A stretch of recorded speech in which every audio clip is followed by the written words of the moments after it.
Hello everyone, मेरा नाम है विकास चौधरी और आपका बहुत बहुत स्वागत है मेरे इस यूट्यूब चैनल पर। आज हम जो शुरू कर रहे हैं एच डी यादव बुक का प्रॉफिट एंड लॉस का पार्ट नंबर 6 करेंगे। पार्ट नंबर 5 में हम क्वेश्चन नंबर 136 तक कर चुके हैं। आज चलेगा हमारा क्वेश्चन नंबर 137। तो चलिए शुरू करते हैं क्वेश्चन नंबर 137। देखते हैं क्वेश्चन नंबर 137 क्या कहता है। ये हमारा एक नया टाइप होगा जो कि अनुपात पर आधारित प्रश्न है। इसमें कहता है कि एक वस्तु का क्रय मूल्य विक्रय मूल्य के अनुपात ए अनुपात बी है। यदि बी ए का 200% हो तो क्रय मूल्य पर लाभ कितना होगा। तो ये बताना है हमें लाभ प्रतिशत कितना होगा। तो देखो यहाँ मैं मान लेता हूँ क्रय मूल्य अनुपात विक्रय मूल्य। हमें क्रय मूल्य और विक्रय मूल्य का जो अनुपात दे रखा है वो दे रखा है ए अनुपात बी। लेकिन उसने एक बात और बोल दी है। उसने बोला है यहाँ पर कि बी ए का 200% है।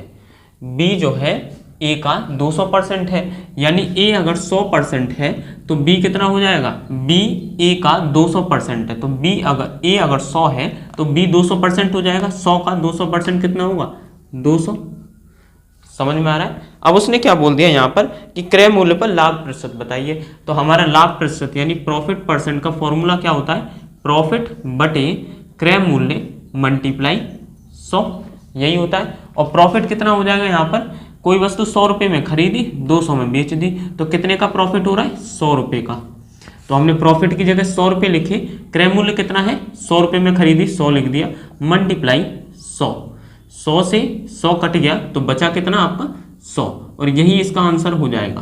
क्रय मूल्य जो इसका होगा वो क्रय मूल्य पर लाभ प्रतिशत जो होगा वो होगा आपका 100%।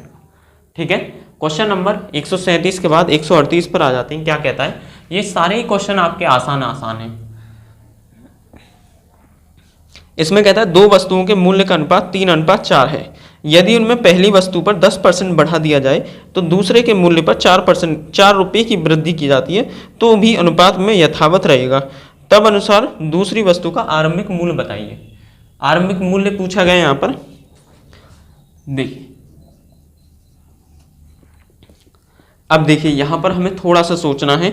दो वस्तुओं का मूल्य का अनुपात है तो पहली वस्तु ये मान ली हमने अनुपात, दूसरी वस्तु ये। तो पहली वस्तु का अनुपात कितना है 3, दूसरी वस्तु का अनुपात है 4। ठीक है, यहाँ तक क्लियर है। और उसके बाद बोल देता है कि पहली वस्तु में 10% का वृद्धि हुई है। ठीक, ये बोला गया। लेकिन यहाँ पर 10% की अगर मैं वृद्धि करता हूँ तो पॉइंट में आएगा, हमें पॉइंट में लाना ही नहीं है। अनुपात में अगर होता है तो पॉइंट में नहीं लाते। इसीलिए मैं क्या करता हूँ, यहाँ पर मैं 0 बढ़ा देता हूँ। मैंने आपको शायद बताया भी है कि जब पॉइंट में अगर आता है तो हम यहाँ पर वृद्धि कर देते हैं, जिससे क्या होता है अनुपात तो इसका सेम है, कोई प्रॉब्लम नहीं है। अब 30 का 10% की वृद्धि कर देता हूँ तो कितने की वृद्धि होगी भाई। 30 का 10% कितना होता है 30 गुणा 10 बटे 100। इस 0 से ये कैंसिल, इस 0 से ये कैंसिल, तो 3 एकम 3, यानी 10% की वैल्यू कितनी है 3, यानी कि 30 में 3 जुड़ जाएंगे। अब तो ये कितना हो गया 33 अनुपात। क्लियर है। जब 10% का यहाँ वृद्धि हो रही है तो यहाँ भी वृद्धि हो जाएगी। 40 का 10% कितना हो जाएगा, ये होगा 10 बटे 100। इस 0 से ये 0 कैंसिल, इस 0 से ये कैंसिल, तो कितने हो गए 4, यानी 10% जुड़ रहे थे। 10% की वैल्यू कितनी आ रही है, वो आ रही है 4। तो 40 + 4 कितने हो गए 44। क्लियर है। अब यहाँ पर आप एक बात समझनी है कि यहाँ पर वृद्धि कितने की हो रही है 4 की वृद्धि हो रही है 4 की, और एक्चुअल वृद्धि कितनी दी है वो भी 4 रुपये दी है, यानी कि 4। तो 4 से कट जाएगा 1, 4 बटे 4, तो 4 से ये कट गया एक बार, यानी 1 की वैल्यू कितनी आई 1 आई। लेकिन उसने क्या पूछा है, उसने पूछा है दूसरी वस्तु का आरंभिक मूल्य। तो दूसरी वस्तु का लास्ट का मूल्य तो ये था, लेकिन आरंभिक मूल्य तो ये था 40। तो जब 1 की वैल्यू 1 है तो 40 की वैल्यू कितनी हो जाएगी 40 गुणा 1, यानी कि 40 रुपये। और यही हमारा आंसर हो जाएगा। ठीक है, इसमें कोई कन्फ्यूजन होने वाली बात ही नहीं है। दूसरी वस्तु का आरंभिक मूल्य पूछा गया है तो इसमें 40 रुपये, यानी कि 138 का ए आंसर हो जाएगा। आगे बढ़ते हैं 139 पर। 139 क्या कहता है, ये कहता है एक रेफ्रिजरेटर और एक टेलीविज़न का मूल्य में 5:3 के अनुपात में है। तब अनुसार यदि रेफ्रिजरेटर की कीमत टेलीविज़न से 5500 रुपये अधिक है तो रेफ्रिजरेटर का मूल्य कितना होगा। ये हमें निकालना है। आसान सवाल है, बहुत ही कुछ भी नहीं होगा इसके अंदर। क्वेश्चन नंबर के 139। देख लेते हैं टेलीविजन को T से कर रहा हूं मैं और रेफ्रिजरेटर को R से। तो R और टेलीविजन और रेफ्रिजरेटर का जो अनुपात है वो कितना है, 5:3। लेकिन यहां पर क्या बोल दिया है कि तब अनुसार यदि रेफ्रिजरेटर का मूल्य टेलीविजन के मूल्य से 5500 रुपये अधिक है तो रेफ्रिजरेटर का मूल्य बताना है। तो एक बात बताओ, रेफ्रिजरेटर का टेलीविजन से कितना अधिक मूल्य है, 3 से ये कितने पे जा रहा है, 5 पे, यानी कि 2 अधिक है, 2 अधिक है। लेकिन यहाँ पर तो अनुपात में अधिक है, हमें 2 की जो अनुपात में अधिक है यानी 2 की जो एक्चुअल वैल्यू वो कितनी है, 5500 रुपये। क्लियर? जब 5500 रुपये 2 की वैल्यू है तो 1 की वैल्यू कितनी हो जाएगी, 5500/2। 2 से इसको काट देते ये हो जाएगा आपका 2 दूनी 4, 2 सत्ते 14 और 2 पंजे 10 और ये 0, यानी 2750 रुपये। क्लियर? वहां पर ये पूछा गया रेफ्रिजरेटर का मूल्य क्या है, तो रेफ्रिजरेटर का अनुपात कितना है, 5। क्लियर? तो 1 की वैल्यू 2750 रुपये, तो 5 की वैल्यू कितनी हो जाएगी, 2750 गुणा 5। और इसका जब मल्टीप्लाई कर देते हैं, 5 का मल्टीप्लाई 0 में किया 0, 5 25 हासिल का 2, 5 सत्ते 35 और 2 37 और 3, 5 दूनी 10 और 3 13, यानी 13,750 रुपये रेफ्रिजरेटर का मूल्य हो जाएगा, 13,750 रुपये। ठीक है, बी आंसर हो जाएगा। अब देख लेते हैं क्वेश्चन नंबर 140। क्वेश्चन नंबर 140 क्या कहता है ये देखते हैं हम। पुराने क्वेश्चन है सारे के सारे, कुछ भी नया नहीं है इसमें। इसमें कहता है एक फल विक्रेता ने बड़े, माध्यम और छोटे आकार के सेब को 15 रुपये, 10 रुपये और 5 रुपये में बेचा। इस प्रकार बेचे गए कुल सेबों का अनुपात 3:2:5 था। तब अनुसार यदि उन सेबों की औसत कीमत क्या है। तो देख लेते हैं। देखो यहाँ पर बड़ा, मध्यम और छोटा इसकी बात की गई है। तो बड़ा जो है वो कितने का, 15 रुपये का, छोटा कितने का, 10 का, और उससे छोटा कितने का है, 15 का। उसके बाद में इनका जो अनुपात है वो कितना है, 3, 2 और ये 5, यही दे रखा है, ये। अब देखो एक की कीमत कितनी है, 15 रुपये, तो 3 की कीमत कितनी हो जाएगी, 15 × 45। समझ में आया? एक की कीमत 10 रुपये, तो 2 की कीमत कितनी, 20 रुपये। 5 की कीमत, एक की कीमत 5 रुपये, तो 5 की कीमत कितनी, 25 रुपये। और हमारे पास में अब इसका क्या करना है, औसत मान निकालना है हमें। औसत मान निकालने के लिए मैंने आपको बताया था एक फॉर्मूला होता है कि कुल संख्याओं का योग बटे कुल संख्या, ये फॉर्मूला होता है हमारे पास में। ठीक है, तो अब क्या करते हैं, कुल संख्याओं का योग कितना है, 45, 20 और 25 45 और 45 90, यानी कि ये हो गया हमारा 90 बटे कितनी संख्या है, कुल संख्या सेबों कितनी है, 3 और 2 5 और 2 5 और 5 10, यानी कि 10। इस 0 से ये 0 कैंसिल, तो आया कितना, 9, और यही हमारा आंसर हो जाएगा 9। इसका उत्तर हो जाएगा बी आंसर। इसी प्रकार से 141 देखते हैं क्या कहता है ये। क्वेश्चन नंबर 141 जो है वो ये कहता है कि यदि एक वस्तु को अंकित मूल्य 3/4 पर बेचने पर 25% का लाभ होता है तो अंकित मूल्य और क्रय मूल्य में का अनुपात कितना है। तो हमें ये देखना है, आसान सवाल है, इसको भी करेंगे अच्छे से।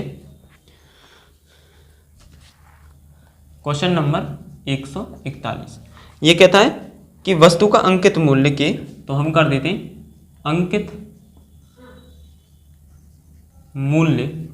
अंकित मूल्य कितना है, अंकित मूल्य के 3/4, यानी कि 3/4 है वो किसके बराबर है, विक्रय मूल्य के। उसने बोल दिया ना बेचा जा रहा है, तो विक्रय मूल्य। यहां पर समझना है ये स्टेटमेंट, हमें परेशान नहीं होना है। इसमें कह रहा है किसी वस्तु का अंकित मूल्य के 3/4, तो अंकित मूल्य के की जगह मल्टीप्लाई 3/4 किसके बराबर है, विक्रय मूल्य। उसने बोल दिया बेचा जा रहा है, तो बेचा जा रहा है क्या, विक्रय मूल्य होगा। ठीक है, तो इसको निकाल देते हैं। इसमें हो जाएगा, यहां पर लिख देता हूं अंकित मूल्य, और देखिए ये विक्रय मूल्य कहाँ है, इधर आ जाएगा इसके नीचे, तो ये हो जाएगा विक्रय मूल्य, और ये 3/4 जब इधर जाएगा तो ये संख्या पलट जाएगी। अभी 3/4 है तो ये हो जाएगी 4/3, यानी कि अंकित मूल्य कितना है, 4, और विक्रय मूल्य कितना है, 3। लेकिन उसमें एक और स्टेटमेंट बोला गया है, वो ये बोला गया है बेचने पर 25% का लाभ होता है, यानी उसका क्रय मूल्य था क्रय मूल्य और विक्रय मूल्य का अनुपात। यदि उसका क्रय मूल्य 100 रुपये था तो उसका 25% का लाभ हो रहा है, यानी विक्रय मूल्य कितना हो जाएगा 125। क्लियर। ये दो स्टेटमेंट निकल के आ रहे हैं, ध्यान रखना इस चीज में। 25 चौका 100, 25 पंजे 125। अब यहाँ पर हम क्या करेंगे, इसको कर देते हैं। भाई हमसे ये पूछा गया कि क्रय मूल्य कितना होगा, इसमें यही पूछा गया 100। हाँ, क्रय मूल्य और अंकित मूल्य और क्रय मूल्य में अंतर बताइए। तो हम क्या करेंगे, यहाँ पे लिख लेते हैं अंकित मूल्य, फिर उसके बाद में क्रय मूल्य और यहां विक्रय मूल्य। अब एक बात बताइए, अंकित मूल्य और विक्रय मूल्य का अनुपात कितना, 4:3। तो हमने 4 लिखा और विक्रय मूल्य कितना हो जाएगा 3, ये 3 आ गया। क्लियर। उसके बाद में यहाँ पे क्रय मूल्य कितना है, 4 दे रखा है तो 4 लिख दिया, और विक्रय मूल्य कितना है 5, तो 5 लिख दिया। अब एक बात बताओ, यहाँ पर कौन सी चीज कॉमन है, वो है विक्रय मूल्य। लेकिन विक्रय मूल्य कॉमन है तो विक्रय मूल्य क्या बराबर होना चाहिए, जब भी तो हम बता सकते हैं ना कि कितना इसका अनुपात होगा। तो यहाँ 3 है, यहाँ 5 है, इसको बराबर कर देते हैं। तो इस वाले में 5 का मल्टीप्लाई कर देता हूँ और इसमें 3 का मल्टीप्लाई कर देता हूँ। जब 5 का मल्टीप्लाई यहाँ होगा तो यहाँ भी 5 का मल्टीप्लाई हो जाएगा, यहाँ 3 का मल्टीप्लाई तो यहाँ भी 3 का मल्टीप्लाई। अब इनको रख देते हैं, 5 चौक 20 हो जाएगा, अनुपात 3 4 3 12, अनुपात 3 पंजे 15। ये हमारा आ गया, यानी कि अंकित मूल्य 20 आया और क्रय मूल्य 12 और विक्रय मूल्य 15 आया। इसमें पूछ लिया है अंकित मूल्य और क्रय मूल्य का अंतर, तो यहां मैं लिख देता हूं अंकित मूल्य और क्रय मूल्य। ठीक है, अंकित मूल्य कितना आया 20, तो हमने यहां 20 लिख दिया, अनुपात क्रय मूल्य कितना आया है 12, तो हमने ये 12 लिख दिया। अब इसको काट देते हैं, 4 पंजे 20, अनुपात 4 3 12, यानी कि 5:3 का इसका आंसर आया, 5:3। तो इसका हो जाएगा ए आंसर। ये आपको समझ में आ गया होगा। अब आगे बढ़ते हैं क्वेश्चन नंबर 142 पर।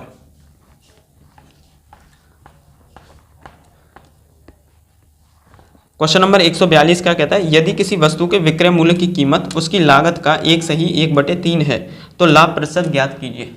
तो इसका भी हो जाएगा, बहुत सही आंसर, सवाल आंसर आएगा इसका। और क्वेश्चंस भी बहुत सही दे रखे हैं अभी आपके, बहुत छोटे छोटे क्वेश्चन से और प्रैक्टिस करने लायक हैं। आ जाएगा 142। इसमें कहता है यदि किसी वस्तु का विक्रय कीमत उसकी लागत का, तो विक्रय कीमत यहाँ लिख देते हैं, विक्रय मूल्य उसकी लागत का कितना है, उसकी लागत का 1 सही 1/, लागत क्या हो जाएगा क्रय मूल्य, लागत मूल्य क्या होता है क्रय मूल्य का 1 सही 1/3% है। तो इसको हम कर सकते हैं 3 एकम 3 और 1 4, यानी इसे लिख सकता हूं मैं 4/3। क्लियर इतना। उसके बाद में ये बोल देता है कि लाभ प्रतिशत हमें ज्ञात करना है। तो हम क्या कर देते हैं, यहाँ पर ये विक्रय मूल्य है तो इसको यूं रहने देते हैं, बटे ये क्रय मूल्य इधर आ जाएगा, तो ये हो जाएगा आपका बटे क्रय मूल्य, और ये हो जाएगा 4/3, यानी विक्रय मूल्य की कीमत 4, क्रय मूल्य की कीमत 3। अब एक बात बताओ, कोई चीज 3 रुपए में खरीदी जा रही है, 4 रुपए में बेची जा रही है, तो कितने का लाभ हो रहा है 1 का। अब हमें प्रॉफिट परसेंट ही तो निकालना है, तो प्रॉफिट कितने का हो जाएगा 1 का होगा, बटे क्रय मूल्य कितना है 3 लिख दिया, मल्टीप्लाई 100। तो ये हो जाएगा हमारा 33 सही 1/3%, और यही इसका आंसर होगा। क्लियर है, इसका उत्तर हो जाएगा बी। अब आ जाती है क्वेश्चन नंबर 143 पर। क्रय मूल्य और विक्रय मूल्य का अनुपात 5:4 है, तो हानि प्रतिशत बताइए। आसान सवाल है, ये कर सकते हो आप लोग, मुझे बताने की आवश्यकता है नहीं। चलिए फिर भी बता देता हूँ। क्वेश्चन नंबर 143 है, क्रय मूल्य यानी CP अनुपात HP। तो CP कितना है आपका इसमें 5:4। हानि प्रतिशत पूछा है, हानि प्रतिशत ही होगा, ऑलरेडी 5 रुपये में खरीदी, 4 रुपये में बेच दी, कितने की हानि हो रही है। अगर लॉस परसेंट की बात कर रहा है तो लॉस बटे CP मल्टीप्लाई 100, यही फॉर्मूला होता है। और लॉस कितने का हो रहा है, ये हो रहा है 1 का लॉस हो रहा है, बटे CP कितना है 5 मल्टीप्लाई 100। 5 से इसको काटेंगे कितनी बार जाएगा 20 बार, यानी कि 20% का क्या हो रहा है, उसे लॉस हो रहा है। ठीक है, इसका उत्तर आएगा आपका ए। अब आ जाती है क्वेश्चन नंबर 144 पर। क्वेश्चन नंबर 144 क्या कहता है, इसको देख लेते हैं।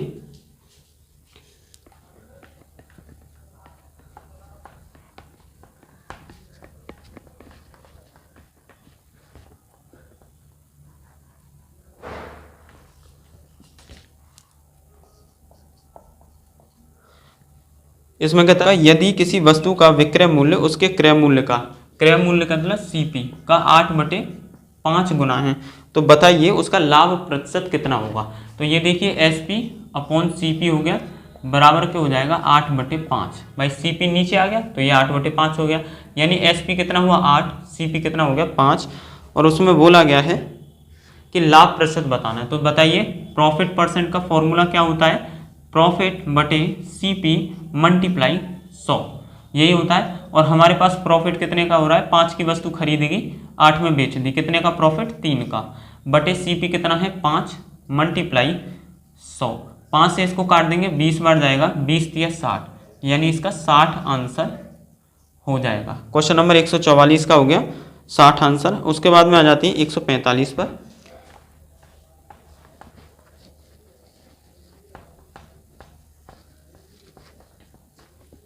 145 कहता है आपका, राघवन ने एक स्कूटर उसके अंकित मूल्य के 13/15 में खरीदा था। उसने अंकित मूल्य से 12% की अधिक राशि लेकर के बेच दिया, तो बताइए लाभ क्या होगा। तो देख लेते हैं, इसमें कह रहा है अंकित मूल्य, अंकित मूल्य के मतलब मल्टीप्लाई 13/15 में खरीदा था, खरीदा मतलब CP हो जाएगा। तो एक बात बताओ, अंकित मूल्य और ये CP इसके नीचे आ जाएगा और ये वाली संख्या इधर जाएगी तो क्या होगा, पूरी पलट जाएगी। अभी 13/15, तो अब कितनी होगी यहाँ पे 15/13। तो अंकित मूल्य कितना 15 का और क्रय मूल्य कितना है आपका 13 का। उसने पूछा है यहाँ पर कि अंकित मूल्य से 12% अधिक राशि लेकर के बेच देता है, तो अंकित मूल्य कितना हो जाएगा इसका, अंकित मूल्य हो जाएगा आपका 15 अनुपात और इसका क्रय मूल्य कितना हो जाएगा 13। इतना क्लियर है, यहाँ तक हमारी समझ में आ जाना चाहिए। उसके बाद उसमें बोल दिया गया है कि उसने अंकित मूल्य से 12% अधिक में बेचा, तो अंकित मूल्य कितना है 15, लेकिन हम 15 पर 12% तो कर नहीं सकते, क्यों, क्योंकि यहाँ पर पॉइंट में आएगा। तो इसलिए क्या करते हैं, दोनों तरफ में 0 बढ़ा देता हूँ। तो अब 150 का 12% कितना हो जाएगा, 150 का 12% हो जाएगा 50 × 15, 50 से 2 बार, 2 से ये 6 बार, यानी कि 18। यानी कोई चीज़ CP मतलब कि उसका अंकित मूल्य कितना था 150, लेकिन उसका SP उसने जो बेचा है वो 18 अधिक में बेचा है, तो 150 और 18 कितने हो गए 168। क्लियर, यानी कि अब हमारे पास CP आ गया, SP आ गया। दो की जरूरत थी हमें प्रॉफिट परसेंट निकालने के लिए, CP और SP की जरूरत थी। तो 130 में बेचा, खरीदा और 168 में बेच दिया, तो कितने का लाभ हो रहा है, ये हो रहा है 38 का, बटे कितने में बेचा था, क्रय मूल्य हो गया 130। भाई प्रॉफिट बटे CP मल्टीप्लाई 100, इसको 0 से 0 काट दिया, ये हो गया 380/13। और इसका जो आंसर आएगा 13 दूनी 26, बच्चे से 13 सत्ते 91, 29 सही 2/13%, और यही इसका आंसर हो जाएगा। इसका जो उत्तर आएगा 145 का D हो जाएगा। इसी प्रकार से नई टाइप पर आते हैं हम, नया टाइप देख लेते हैं। इसका उत्तर ये हो जाएगा। भाई देखो सीधी सी बात है, हमें दो चीज़ निकालनी है। लाभ परसेंट अगर पूछता है तो हमें ध्यान नहीं देना, हमें केवल ये चीज़ निकालनी है कि उसका क्रय मूल्य कितना होगा और उसका विक्रय मूल्य कितना होगा। तो विक्रय मूल्य हमने निकाल लिया यहाँ पर, तो विक्रय मूल्य 168, क्रय मूल्य था 130, तो लाभ कितने का हुआ 38 का, और निकाल दिया हमने। ठीक है, अब आ जाते हैं नए टाइप पर। जब वस्तुओं को बेचने पर B वस्तुओं के विक्रय मूल्य या विक्रय मूल्य के लाभ बराबर लाभ या हानि हो। इसको ट्रिक से बताऊंगा आसानी से, अभी करो इसे, देखो जरा। इसमें कहता है एक व्यक्ति, क्वेश्चन नंबर 146 है, एक व्यक्ति ने 250 कुर्सियां बेची और उन पर 50 कुर्सियों के बराबर बिक्री के मूल्य बराबर लाभ प्राप्त किया, तब अनुसार उसके लाभ का प्रतिशत कितना था। आसान सवाल होंगे और इसके लिए एक ट्रिक होगी, वो ट्रिक हम समझ लेते हैं क्या है, फिर इसको थोड़ा सा डिटेल में करके करूंगा मैं ट्रिक से ही सारे सवाल। ठीक है, इसमें कहता है कुर्सियां हैं, SP कितने 250 कुर्सियां हैं। ठीक है, 250 कुर्सियां हैं और कितने पे लाभ कितने का मिल रहा है, प्रॉफिट जो मिल रहा है 50 कुर्सियों के बराबर मिल रहा है। तो एक बात याद रखना कि अगर ये बोल देता है लाभ प्रतिशत, तो हमें क्या करना है, 250 में से 50 घटाएंगे तो 200 आ गया, 250 में से 50 घटाए तो कितना है 200, ये 200 हो गया। ठीक है, तो हमें क्या करना है, हमारे पास में प्रॉफिट परसेंट क्या होता है P/CP मल्टीप्लाई 100। तो इसका जो प्रॉफिट होगा वो कितना होगा, 50 कुर्सियों के बराबर, मूल्य के बराबर। तो 50 तो इसका प्रॉफिट हो गया, बटे क्रय मूल्य कितना आया, 200 निकल के आया। मैंने बताया आपको कि ऐसे में क्या करना है, 250 में से 50 घटा देने हैं। जब लाभ प्रतिशत की बात की जाए 250 में से 50 घटाकर 200 आ जाएंगे, तो 200 लिख दिया नीचे, मल्टीप्लाई 100, 2 जीरो से 2 जीरो कैंसिल, 2 से ये 50 25 बार, यानी कि उसे कितने का लाभ हो रहा है, 25% का निकल आया। इसका अगर ट्रिक की बात की जाए, ट्रिक तो ये हो गई, लेकिन अगर इसे मैं देखूं कि भाई हमें समझाओ ये कैसे ट्रिक बन रही है, तो इसका हो जाएगा, आप सभी को मालूम होगा कि प्रॉफिट बराबर के क्या होता है, एसपी माइनस के सीपी, यही होता है, क्लियर है। अब यहाँ पे अगर आप देखोगे तो इसने बोला 250 कुर्सियाँ बेची, यानी 250 कुर्सियाँ बेची, तो क्रय मूल्य कितना होगा, 250 कुर्सियों का हो गया, क्लियर, माइनस के सीपी, और उसने बोल दिया है 50 कुर्सियों के मूल्य के बराबर है, लाभ कितना, 50 कुर्सियों के बराबर, तो इस पी की बराबर क्या हो जाएगा, 50 कुर्सी। एक बात बताओ, सीपी हमें मालूम नहीं है, लेकिन हमें इतना तो मालूम है कि कोई चीज़ कितनी, जितने में बेची जा रही है उतने में, मतलब कि जितनी कुर्सियां खरीदी गई हैं उतनी कुर्सियां बेची जाएंगी, है ना। तो सीपी भी हमारा कितना हो जाएगा, 250 कुर्सियां। समझ में आ रहा है मैं क्या कहना चाह रहा हूं, भाई 250 कुर्सियां तो उसने बेची, तो 250 कुर्सियां ही तो खरीदी गई होंगी, तभी तो 250 कुर्सियां खरीदेगा, तभी तो 250 कुर्सियां बेचेगा, तो इसका 250 कुर्सियां क्या हो गया, सीपी आ गया, ठीक है। अब क्या कर देते, सीपी एक तरफ लिख लेते हैं, और इसमें ये हम इधर ऐसे लिख देते हैं, ये हो गया एसपी, और यहां पर ये लिख देता हूं मैं सीपी, और ये कितना हो गया, 50 कुर्सियों के मूल्य के बराबर है, बिक्री मूल्य के बराबर है, तो इसमें हो जाएगा एसपी। भाई उसने बोला ना 50 कुर्सियों को विक्रय मूल्य के बराबर है, तो एसपी क्या हुआ, बिक्री मूल्य हो गया। अब देखो यहाँ पर क्या करते हैं हम, एसपी एक तरफ और सीपी एक तरफ, तो 250 प्लस में है, माइनस में इधर आ जाएगा ये, तो ये हो गया आपका सीपी।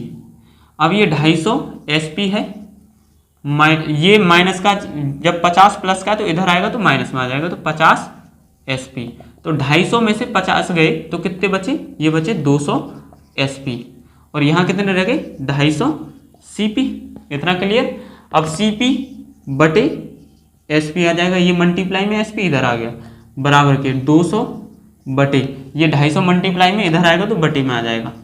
अब आपको समझ में आना चाहिए कि ये हो जाएगा आपका, इस जीरो से ये कैंसिल, 5 चौक 20 और 5 25, यानी कोई भी चीज़ 4 रुपये में खरीदी जा रही है, 1 रुपये में, मतलब 5 रुपये में बेच दी जा रही है, तो कितने का लाभ हो रहा है, 1 का लाभ हो रहा है, ठीक है, प्रॉफिट हो गया 1, बटे क्रय मूल्य कितना आ रहा है, 4 लिख दिया, मल्टीप्लाई 100 कर दिया, 4 से इसको काटूंगा तो कितनी बार जाएगा, 25 बार, तो 25% क्या होगा, इसका आंसर हो जाएगा। भाई ये भी ऐसे ही आ रहा है, ये भी ऐसे ही आ रहा है, तो दोनों बराबर है। आपको इतना समझ में आ गया होगा कि कैसे ट्रिक, अब ट्रिक की बात की जाए तो ऐसे लगेगी, मतलब अगर प्रॉफिट पूछ रहा है तो हमें क्या करना है, हमें केवल घटा देना है, ठीक है, घटा के और हमें नीचे लिख देना है 200 बटे 50, 50 बटे 200 मल्टीप्लाई 100। अगर हानि की बात की जाए तो जुड़ जाएंगे, ठीक। इसको आगे देखते हैं, और भी क्वेश्चन हैं उनसे समझ में आएगा।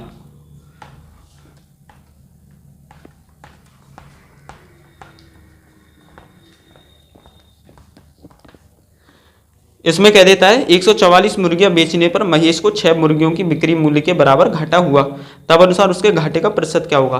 तो मैंने बताया था 144 प्लस 6 जोड़ देंगे, अगर हानि होगी तो जोड़ देंगे, अगर प्रॉफिट होता है तो घटा देंगे, तो 146 और 6 कितने हो गए, 150, ठीक है, और कितने की हानि हो रही है, 6 मुर्गियों के बराबर हो रही है, मल्टीप्लाई 100 लिख दिया, 3 जीरो से 0, 3 दूनी 6, 3 पंजे 15, 5 से इसको काटेंगे, 5 दूनी 10, ये हो गया 2 दूनी 4, यानी कि 4 इसका आंसर होगा। इसका आंसर आ जाएगा ए 147 का। अब आ जाते हैं 148 पर। क्वेश्चन नंबर के 148 क्या कह देता है, ये कहता है कि 60 चीज बेच करके 15 चीजों के विक्रय मूल्य के बराबर लाभ मिलता है, तब अनुसार उस विक्रेता के लाभ का प्रतिशत ज्ञात करो। तो सीधा सा लाभ पूछ रहा है तो घटा देना है, तो 60 में से 15 गए तो कितने बचे, 45, बटे में किया, ऊपर कितनी मुर्गियां हैं, कितनी चीजें हैं, 15, तो 15 लिख दिया, मल्टीप्लाई 100 कर दिया, ये हो जाएगा 15 × 45, तो ये हो गया 100 बटे 3, यानी कि 33 सही 1/3% का उसे लाभ हो जाएगा। ट्रिक से हो जाएगा, कुछ भी नहीं है इनके अंदर, इसका बी आंसर होगा। इसी प्रकार से आपका 149 है, इसको भी कर लेते हैं। इसमें बोलता है एक व्यापारी को 25 मीटर कपड़ा बेचने पर 5 मीटर कपड़े के विक्रय मूल्य के बराबर लाभ होता है, तो तब अनुसार उस व्यापारी का लाभ प्रतिशत कितना होगा। तो 5 मीटर के कपड़े के मूल्य के बराबर लाभ हो रहा है, तो 25 में से 5 क्या कर देंगे, माइनस कर देंगे, तो ये अपॉन में आएगा 20। लेकिन कितने का लाभ हो रहा है, 5 मीटर का, मल्टीप्लाई 100, 20 पंजे 100, 55 25, यानी कि 25% का क्या हो जाएगा, उसे प्रॉफिट हो जाएगा। इसका उत्तर आएगा ए। क्लियर है। उसके बाद आ जाते हैं 150 पर। 150 क्या कहता है, इसको देख लेते हैं।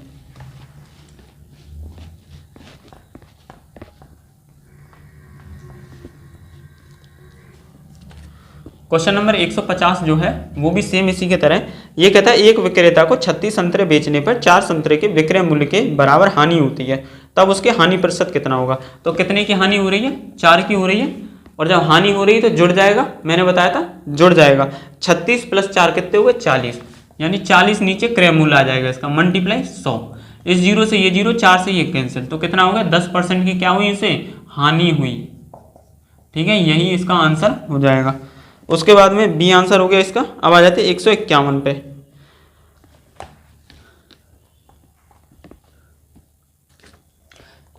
151 क्या कहता है, एक कपड़ा विक्रेता 33 मीटर कपड़ा बेचकर 11 मीटर कपड़े के विक्रय मूल्य के बराबर लाभ प्राप्त कर लेता है, तब अनुसार उसका लाभ कितना होगा। तो मैंने आपको बताया था इसका क्रय मूल्य कितना हो जाएगा, 33 में से 11 गए तो 22 बचे, तो 22 तो इसका हो जाएगा क्रय मूल्य, कितने पे लाभ हो रहा है, 11 पे, मल्टीप्लाई 100 कर देंगे, और ये हो जाएगा 11 दूनी 22, 2 से ये 50 बार, इसका उत्तर आ जाएगा 50% का उसे लाभ हो रहा है, और इसका आंसर होना चाहिए डी। ठीक है, 50। अब उसके बाद में आ जाते हैं 152 पे।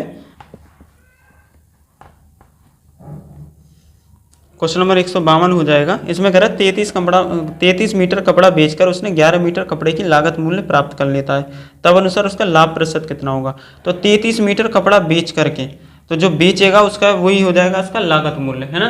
तो अब क्या कर देते हैं, इसमें प्रॉफिट कितने का हो रहा है, 11 का, उसने बोल दिया 11 मीटर कपड़े की लागत मूल्य प्राप्त हो जाती है, तो प्रॉफिट 11 का हो रहा है, और लागत मूल्य कितनी हो जाएगी, 33, मल्टीप्लाई 100, तो 11 × 33, ये हो जाएगा 100/3, यानी कि 33 सही 1/3% का उसे क्या हो जाएगा, लाभ हो जाएगा। अब आ जाती है क्वेश्चन नंबर 153 पे। क्वेश्चन नंबर 153 कहता है 17 गेंदों का मूल्य 720 रुपये में बेचने पर 5 गेंदों की लागत मूल्य के बराबर हानि हुई, तब अनुसार एक गेंद की लागत मूल्य कितनी होगी। तो आपको पता है लॉस बराबर के क्या होता है, CP माइनस के SP, यही होता है। उसके बाद में अगर देखा जाए यहाँ पर तो 17 गेंद है, यानी कि 17 गेंद बेची गई हैं, तो जितनी गेंद बेची गई है उतनी गेंद खरीदी भी गई होंगी, तो 17 CP हो जाएगा। 17 SP क्या, 17 SP उसने दे रखा है, तो जितनी गेंद खरीदी गई उतनी गेंद ही, जितनी बेची गई उतनी खरीदी गई होंगी, है ना। और लॉस किसके बराबर बोल रहा है, 5 गेंदों के लागत मूल्य के, तो लागत मूल्य कितना, CP, 5 CP हो गया। ठीक है, उसके बाद अब CP एक तरफ, SP एक तरफ, तो ये SP जो है इधर ले आते हैं, तो ये 17 SP एक इधर आ गया, 17 CP, और ये क्या होगा, 5 CP इधर चला जाएगा, तो 5 CP हो गया। 17 में से 5 गए तो 12 CP हो गया, ये बराबर के 17 CP 17 SP। अब SP और CP इधर आ जाएगा क्योंकि मल्टीप्लाई में, तो ये हो गया 12/17 नीचे पहुंच जाएगा ये, यानी SP जो विक्रय मूल्य है वो तो 12 और क्रय मूल्य कितना हो गया, 17 हो गया। क्लियर है, इतना तो आपको समझ में आना ही चाहिए। उसके बाद अब क्या करते हैं, यहाँ पर हम देखते हैं, इसमें कह रहा है 17 गेंद, तो 17 गेंदों का कितना मूल्य, 720 रुपये, तो एक गेंद का कितना हो जाएगा, 720/17, यही हो जाएगा। लेकिन यहाँ पर कितना कह रहा है, बेची गई है, तो 12 का है, 12 की वैल्यू हो जाएगी भाई, ये SP तो है, तो SP कितना है, 12 है, 12 की वैल्यू 720/17 होगी। क्यों होगी, क्योंकि ये 12 जो है हम एक्चुअल वैल्यू नहीं रख सकते यहाँ पर। ठीक है, तो 12 जो है, ये 12 जो है एक गेंद है, समझना इस चीज को। तो 12 की वैल्यू 720/17, तो एक की वैल्यू कितनी हो जाएगी, 720/17 गुणा 12। ठीक है, लेकिन हमें क्या करना है, लागत मूल्य निकालना है, और लागत मूल्य कितना है, CP वो है 17, यानी 17 की वैल्यू 720/17 मल्टीप्लाई 12 है, तो एक गेंद का निकालेंगे तो क्या हो जाएगा, 720/17 गुणा 17/12। 17 से ये 17 कैंसिल, 12 से ये 60 बार कैंसिल, यानी इसका जो उत्तर आएगा वो क्या आ जाएगा, 60 आ जाएगा। ठीक है, आगे बढ़े क्वेश्चन नंबर 154 पर। समझ लो इसको, थोड़ा सा कैलकुलेशन ज़्यादा, वैसे कुछ है नहीं, कुछ खास नहीं है इसके अंदर।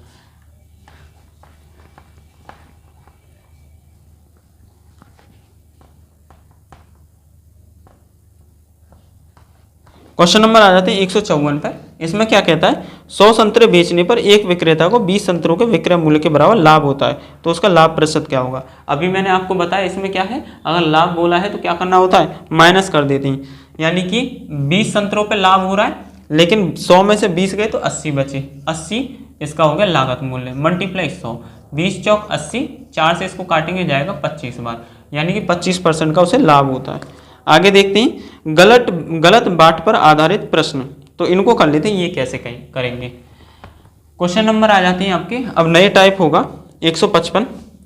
इसमें कह देता है एक व्यापारी के पास एक तराजू है जिसमें कि 1 किलोग्राम में वह 1200 ग्राम दिखाता है, वह अपने क्रय मूल्य का पर भी 10% अधिक अंकित करता है, तो शुद्ध लाभ बताइए।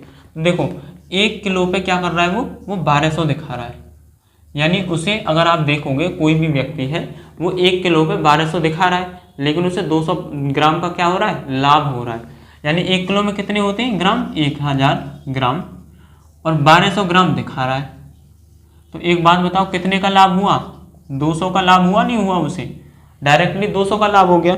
और उसने बोल दिया है कि उसे 10% अधिक अंकित मूल्य करता है, वह अपने प्रोडक्ट पर 10% अधिक अंकित मूल्य करता है। तो पहले हमें क्या करना है, ये 10% हो जाएगा, एक तो हमारा 10% प्रॉफिट हुआ, एक इसका भी प्रॉफिट निकालना हमें, तो ये कैसे निकालेंगे, 200 का प्रॉफिट हो रहा है कितने पर, 1000 पर, तो 1000 लिख दिया, मल्टीप्लाई 100, 2 जीरो से 2 जीरो कैंसिल, इस जीरो से, यानी कि 20% का लाभ उसे हो रहा है वस्तु, मतलब मूल्य में घपला कर दिया उसने, तो उसमें हो रहा है। और 10% तो वैसे हो ही रहा है कि भाई अंकित मूल्य और विक्रय मूल्य पर, ठीक है। तो अब कैसे करना है, प्रॉपर टोटल अगर हम बोले कि लाभ कितना हुआ, तो 10 और 20 30 मत कर देना, इसके लिए एक फॉर्मूला होता है आपके पास, वो होगा a plus B plus A multiply B बटे 100।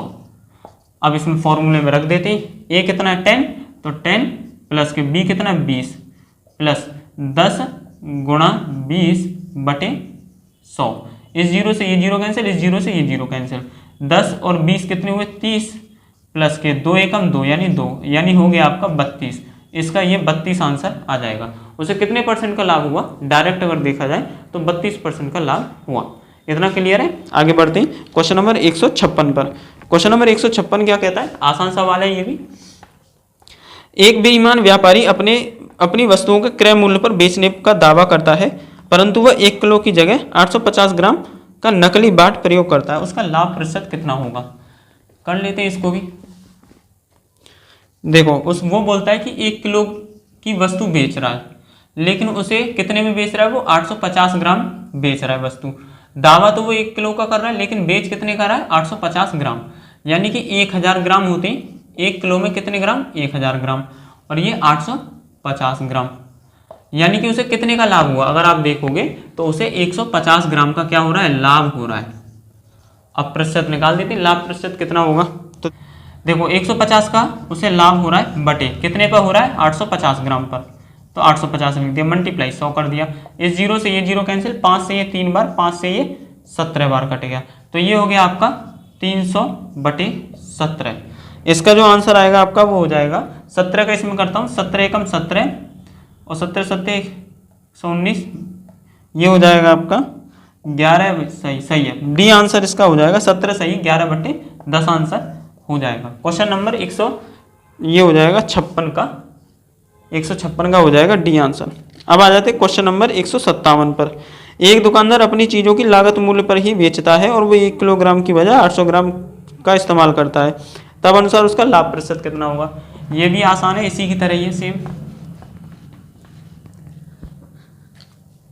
क्वेश्चन नंबर 157 है, तो 1 किलो पे कितना बेच रहा है, वो बेच रहा है 800 ग्राम, यानी कि 1000 ग्राम पर वो कितना बेच रहा है, 800 ग्राम। कितने का लाभ हो रहा है यहाँ पर उसे, डायरेक्ट 200 ग्राम का। और उसने क्या पूछा, उसने पूछा लाभ प्रतिशत बताइए। तो देखो 200 लिखेंगे प्रॉफिट, कितने पे, 800 पे, मल्टीप्लाई 100 कर देंगे, 200 से ये 4 बार, ठीक है, 4 से ये 25 बार, यानी कि 25% का उसे लाभ हो रहा है, तो इसका आंसर हो जाएगा ए। अब आ जाते क्वेश्चन नंबर 158 पर। 158 क्या कहता है इसको देख लेते हैं। क्वेश्चन नंबर 158 जो है वो कहता है कि एक बेईमान व्यापारी अपना माल की लागत मूल्य पर बेचता है, किंतु नकली बाटों को 1 किलोग्राम के बजाय 920 ग्राम तोल देता है, तो उसका लाभ प्रतिशत कितना होगा। इसको भी करते हैं। क्वेश्चन नंबर 158 है ये। देखो 1 किलोग्राम की कोई वस्तु है, उसे कितने में बेच रहा है, वो बोल देता 920 ग्राम में। 920 ग्राम तोल रहा है ना। तो कितने का प्रॉफिट हो रहा है, 1000 ग्राम ये हो गए 920 ग्राम। तो 80 का उसे क्या हो रहा है, 80 ग्राम का प्रॉफिट हो रहा है डायरेक्ट। तो 80 बटे कितने पर हो रहा है, 920 ग्राम पर, मल्टीप्लाई 100।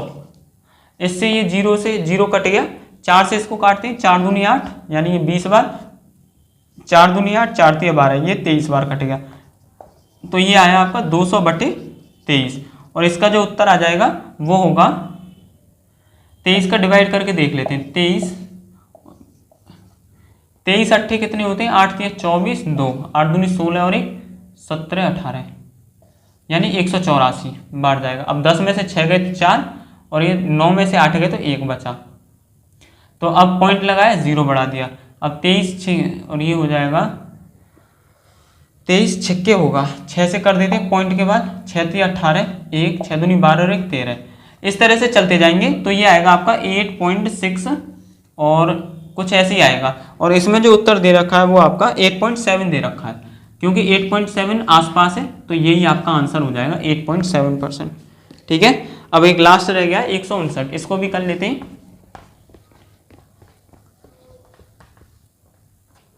क्वेश्चन नंबर ये है 159। ये कहता है एक बेईमान विक्रेता अपने माल को लागत मूल्य पर बेचने का दावा करता है, किंतु 1 किलोग्राम वजन के बजाय 800 ग्राम बेचता है, गलत तोल देता है, तो उसका लाभ प्रतिशत क्या होगा। रिपीट है ये तो। ठीक है। तो आज के लिए आपका 159 तक हो चुका है और फिर मिलते हैं नेक्स्ट वीडियो में और नेक्स्ट क्वेश्चंस के साथ में। नया टाइप होगा आपका। आज के लिए धन्यवाद।